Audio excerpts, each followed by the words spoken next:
let's talk about road rage. If you have your license, maybe you've experienced it personally.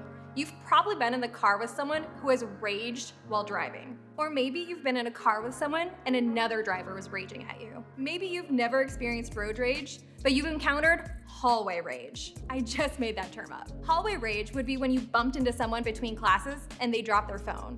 And then they get really mad and frustrated at you. Or maybe you remember a time when someone cut in front of you in the lunch line and you told them off. On the road or in the hallway, we all know that kind of rage.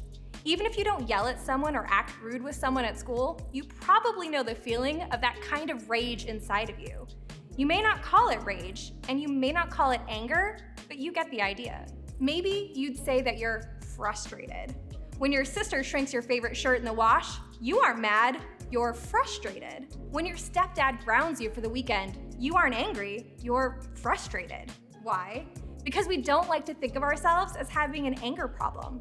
But let's be honest, is there a difference between being mad and being frustrated? I mean, is there really a difference between road rage and road frustration? We're in this series called Vibes, and we're talking about the emotions and feelings we experience and how to name them for what they are. But we're also talking about keeping those vibes from controlling us. And it all starts by figuring out what's going on inside of us, because that's where our emotions come from. And one of the emotions that definitely shows up from inside of us is anger. The thing about anger is it doesn't always look the same. Sometimes it means yelling at someone or losing your temper. That's how we normally think of it. But sometimes it means giving someone the silent treatment. You know what I'm talking about? Sometimes when someone is mad at you and they're not saying a word, it's way worse. In fact, maybe you're really good at giving people the silent treatment. Not only is it a way for you to process your anger, it's a way for you to control the situation. You hold the power because you withhold the words. Even more complicated, not all anger is bad. There's the anger we feel when we see injustices, when we see things like certain groups of people being treated unfairly, causes that we care about not being taken seriously, racism, people who don't have clean water, or people who don't take care of the planet. When we see these things happening in the world that aren't right, it's a good thing to get angry. So sometimes anger is helpful, and other times it's destructive. Either way, it's a powerful emotion. So what can we possibly do to get this vibe under control? We're going to look at a passage from the book of James in the New Testament. James was the brother of Jesus, but when Jesus was alive and walked the earth, James didn't follow him. It was only after Jesus was crucified and came back to life that James was convinced. Eventually, James became a leader in the early church. He lived in Jerusalem, and he wrote a letter primarily to Jewish Christians. It's a letter full of wisdom. And in that section we're going to look at today, James offers a principle that may sound a little too simple at first. But hang in there, because if you and I can learn to do this, it'll change everything. James starts by saying this: "Who is wise and understanding among you?" We hear the word wise a lot, but we may not really focus on what it means. Wise is different from smart. You can be born smart, but wisdom is earned. If you're wise, you take what you've experienced and learn from it. You understand that life is connected and that actions have consequences. And James is saying, this is important, and I want to make sure you get it, because here's what's next. He continues, "Let them show it by their good life, by deeds done in the humility that comes from wisdom." So James is making a connection here. He's saying that wise people are humble. And what does humility look like?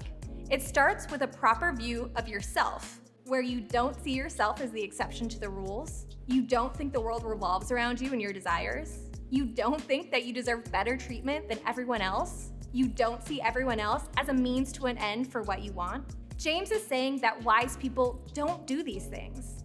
He continues, "But if you harbor bitter envy and selfish ambition in your hearts, do not boast about it or deny the truth." Harbor basically means to let something stick around. If you let stuff stay with you that makes you think you're better or more important, don't deny it. Call it out. Don't pretend to be fine. And then James says this: "For where you have envy and selfish ambition, there you find disorder and every evil practice." Let's say it a different way. When pride or arrogance gets lodged inside of us, it comes out in our actions. Not exactly great news. But he doesn't leave us hanging. A couple verses later, he asks, "What causes fights and quarrels among you?" I bet I could stop right there and everyone would have an answer to that question. Parents with unrealistic rules, younger siblings that won't stop being annoying, friends that don't text back, a stepdad that acts like he's always right, people with obnoxious TikTok accounts. We all have an answer outside of us that causes the problems among us. But James isn't buying it. He answers his own question by saying, don't they come from your desires that battle within you?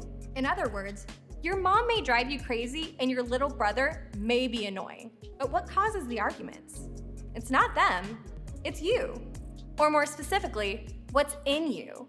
And this is a big deal, because as long as we think the problem is someone else, their behavior, their character, their mistake, we'll never deal with the anger problem that's inside of us. We think the problem is people not doing things our way.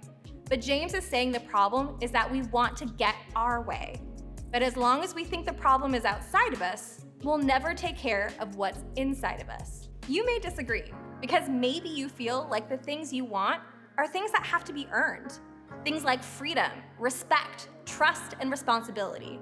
And when you don't get the things that you feel like you've earned, it doesn't seem fair. And you're right. But James isn't talking about what's fair and what isn't. He's saying that if you want to get to the root of your frustration and anger, you need to be willing to admit that the problem is in you. The problem is when you don't get what you think you deserve. So what do? Well, we have to change the script. When other people aren't acting like we think they should, or we aren't getting what we want or think we deserve, we have to change what we say. Instead of saying, he's being selfish, she's being annoying, or they're being rude, instead, we say, you know what the problem is? I'm not getting what I want. I understand that this sounds terrible, but I'm telling you, when you start doing this, your relationships will change. Your frustration level changes. Your anger changes. Why? Because you're no longer looking to other people as a reason for why you feel the way you feel. As long as you're looking to other people as the reason for feeling the way you do, other people have control of your emotions. On the other hand, when you start admitting that the problem is that you're not getting what you want, you get control back. And isn't that what we all want when it comes to our emotions? We want control. James is making the point that as long as you think the problem is outside of yourself and that it's somebody else's fault, you'll feel like you get a free pass to act however you want, because you can say that you didn't do anything wrong. You can avoid ownership and responsibility. You can look at others and say, they made me do it. They made me act that way. They made me say it. They left me no choice. But James is saying, nope. If you did that thing or said that thing that was angry, mean, or hurtful, it was because it was in you to say it or do it. Of course, there are circumstances that should upset you, like being treated unfairly. But imagine if in the middle of feeling your anger and frustration, you were able to say, part of the problem, not the whole problem, but part of it, is that I'm not getting what I want. Just being willing to say that out loud helps you keep yourself from being controlled by anger and frustration. Owning your part of the problem keeps your anger and frustration from driving you and owning you. And no matter who you are, that's a good thing. Based on what we've talked about today, here's my question for you. What's your relationship with anger? Do you control it, or does it control you? If I were to ask your coach, your mom or dad, step-parents, brother and sister, teammates, classmates, friends, what would they say? Because if your anger is controlling you in any of these relationships, then it's controlling you too much. And the only way to beat it, according to James, is with humility.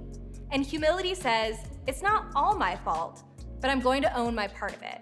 And my part of it has to do with me not getting my way when I want to. So when you feel anger, frustration, or whatever you want to call it rising up, when you're in that disagreement with a parent, step-parent, coach, friend, or sibling, ask yourself, what am I not getting that is causing this anger? Because even if you aren't the whole problem, humility means recognizing that you're part of the problem. And when you learn how to recognize that, the emotion of anger begins to lessen its control over you. The good news is that for those of us who are Jesus followers, we follow someone who has led the way in this. Jesus said no to getting his way. In fact, the Apostle Paul wrote about this very thing when he talked about Jesus, who, being in very nature God, did not consider equality with God something to be used to his own advantage. Rather, he made himself nothing by taking the very nature of a servant, being made in human likeness. Jesus had every reason and every right to get his own way, but he didn't. He gave up what he wanted so that we could know how valuable we are in God's sight. Paul starts this passage about Jesus and his humility by saying this: "Therefore, if you have any encouragement from being united with Christ, if any comfort from his love, if any sharing in the Spirit, if any tenderness and compassion, then make my joy complete by being like-minded, having the same love." Did you catch that? He tells us to be like Christ, and then he tells us what Christ is like: humble, when he had every reason not to be. Jesus surrendered his way when he could have easily fought for it. Following the example of Jesus is how we keep anger from controlling us. Think of it this way: because of Jesus, anger doesn't have to be the boss of you. I really believe following Jesus will make your life better. I really do.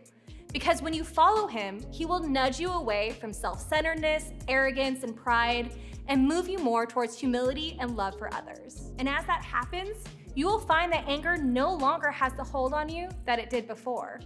And less powerful anger is a win for everyone. This week, I want you to begin imagining what life would look like if anger didn't control you. None of us will get this right completely or all the time, but I want to encourage you to talk to someone this week. Maybe it's your pastor, or maybe it's your small group. But talk about some ways that you can take some steps in the right direction. In your personal circumstances, what would it look like for you to choose wisdom and humility over anger? When you're no longer controlled by anger and you choose to show humility and love, it can change everything.